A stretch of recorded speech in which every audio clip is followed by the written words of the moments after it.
आज के वीडियो में हम देख रहे हैं कि growth hormone disorders, growth hormone अगर एक्सेसिव में है तो कौन सा डिसऑर्डर होगा, या डेफिशिएंसी में है तो कौन सा डिसऑर्डर होगा। हार्मोन्स का जो सिक्रीशन है ना, एक फिक्स रेंज में होना चाहिए। इस रेंज से ज़्यादा या कम होने पर बॉडी में डिसऑर्डर्स डेवलप हो जाते हैं। अब बात करते हैं ग्रोथ हार्मोन के एक्सेसिव में सिक्रीशन से कौन कौन से डिसऑर्डर होते हैं। पहले का नाम है जाइगेटिज्म। जो जाइगेटिज्म है ये हमारे चाइल्डहुड फेज में होता है, और चाइल्डहुड फेज में भी ग्रोथ हार्मोन के एक्सेसिव में सिक्रीशन होने की वजह से होता है। अब ग्रोथ हार्मोन एक्सेसिव में आ गया तो हाइट एबनॉर्मल या ज़्यादा हो जाती है। इसमें आर्म्स या लेग्स एक्सेसिव लॉन्ग हो जाते हैं। दूसरे डिसऑर्डर का नाम है एक्रोमेगेली।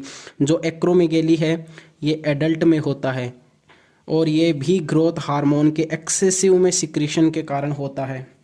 अब एक्रोमेगेली एडल्ट फेज में हो रहा है तो एडल्ट में जो लॉन्ग बोन्स है उसकी एपिफाइशियल प्लेट फ्यूज या क्लोज हो जाती है। एपिफाइशियल प्लेट को हम इस तरह से समझ सकते हैं कि ये ग्रोथ प्लेट है, ग्रोथ प्लेट क्लोज हो जाती है क्योंकि एडल्ट फेज में हमारी ग्रोथ रुक जाती है और बोन्स की जो लेंथ है वो ग्रो करना बंद कर देती है। लेकिन एक्रोमेगेली में तो ग्रोथ हार्मोन एक्सेसिव में है। अब ये ग्रोथ हार्मोन कुछ ना कुछ तो करेगा, तो ये ग्रोथ हार्मोन क्या करता है कि हैंड्स और फीट की साइज को इंक्रीज कर देता है और फेशियल बोन का इनलार्जमेंट कर देता है। इनलार्जमेंट यानी उनको बड़ा कर देता है।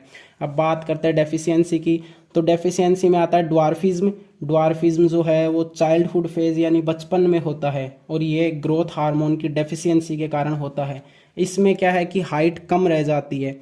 अब जाइगेटिज्म और एक्रोमेगेली दोनों ही ग्रोथ हार्मोन के एक्सेसिव सिक्रीशन की वजह से होते हैं, लेकिन जाइगेटिज्म चाइल्डहुड में होता है और वहीं एक्रोमेगेली एडल्ट फेज में होता है। आई होप तीनों डिसऑर्डर कंप्लीटली आपको समझ आए। तो कमेंट में यस टाइप करो, और ऐसे स्टडी और इन्फॉर्मेटिव वीडियोज़ के लिए लाइक, कमेंट एंड सब्सक्राइब करना ना